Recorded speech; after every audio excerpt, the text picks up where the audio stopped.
ആണോ? ഈശ്വരാ, എന്നോട് പറഞ്ഞു എല്ലാത്തിനും കുഴപ്പമില്ല, നല്ല മാർക്കൊക്കെ ഉണ്ട്. ഞാൻ ചോദിച്ചു, കാരണം ഇക്കുറി പബ്ലിക് എക്സാം ഉള്ളതല്ലേ. അപ്പോൾ കഴിഞ്ഞ വർഷം മീരയ്ക്ക് ഫുൾ എ പ്ലസ് ആയിരുന്നില്ലേ. അപ്പോൾ ആ ഒരു ചൂടിൽ ഇവൻ പഠിക്കും എന്നാണ് ഞാൻ വിചാരിച്ചേ. ഇപ്പോഴും ഈ സ്പോർട്സ് എന്നും പറഞ്ഞ് നടക്കുക അല്ലേ. കഷ്ടം തന്നെ. പാവം എൻ്റെ ചേട്ടൻ എന്തോരം കിടന്ന് കഷ്ടപ്പെട്ടിട്ടാ അവിടെ. ഈ ചേട്ടത്തിക്ക് എന്തിൻ്റെ സുഖമാണ് ഇവൻ്റെ പുറകെ ഇങ്ങനെ സ്പോർട്സ് എന്നും പറഞ്ഞ് അവനെ പ്രോത്സാഹിപ്പിച്ച് വിട്ടിട്ടല്ലേ. ആ, ചേട്ടത്തി എത്തിയോ? ഇല്ല, ഞാൻ ദേ വന്നേ ഉള്ളൂ. അപ്പം അമ്മയടുത്ത് വർത്താനമൊക്കെ പറഞ്ഞ് ഇവിടെ ഇരിക്കുകയായിരുന്നു. എവിടെ പോയതാ? സ്കൂളിലോ? ആഹാ. ഇന്നെന്താ പ്രത്യേകത? PTA മീറ്റിംഗ് ഉണ്ടായിരുന്നു. ആ, ശരി ശരി.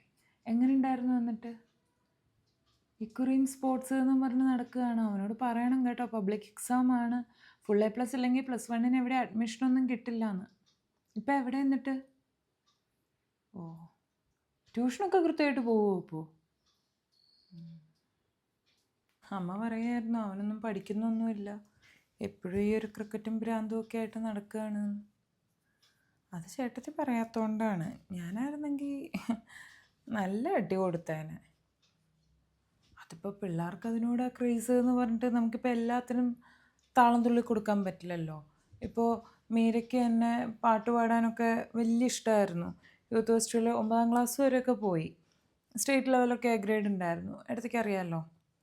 10ാം ക്ലാസ് ആയപ്പോൾ ഞാൻ നിർത്തിച്ചു. ഞാൻ പറഞ്ഞു പഠിത്തം കഴിഞ്ഞിട്ടുള്ള പാട്ടും കൂത്തും ഒക്കെ മതി പറഞ്ഞു. അതുകൊണ്ട് എന്താ, അവൾക്ക് ഫുൾ എ പ്ലസ് ഉണ്ടായിരുന്നു, നല്ല സ്കൂളിൽ അഡ്മിഷനും കിട്ടി.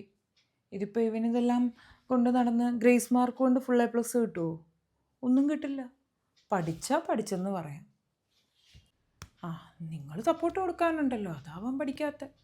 കഷ്ടകാലത്തിന് ഏതെങ്കിലും പേപ്പർ തോറ്റു കഴിഞ്ഞാൽ പിന്നെ സേ എഴുതാൻ നടക്കണം. എന്തൊരു മോശമാണ്. ഇവിടെ ആരും അങ്ങനെ സേ എഴുതിയൊന്നും പാസ്സാവേണ്ടി വന്നിട്ടില്ല. ഈ ക്രിക്കറ്റും ഭ്രാന്തും ഒക്കെ ആരുടെയാണോ എന്തോ. ചേട്ടന് ഇങ്ങനെയുള്ള ഭ്രാന്തൊന്നും ഞാൻ കേട്ടിട്ടില്ല. ഞാൻ ഇറങ്ങും. എനിക്ക് അവൾ വരുന്നതിന് മുമ്പ് വീട്ടിൽ ചെല്ലണം. അവൻ വരുമ്പോൾ പറഞ്ഞേരെ.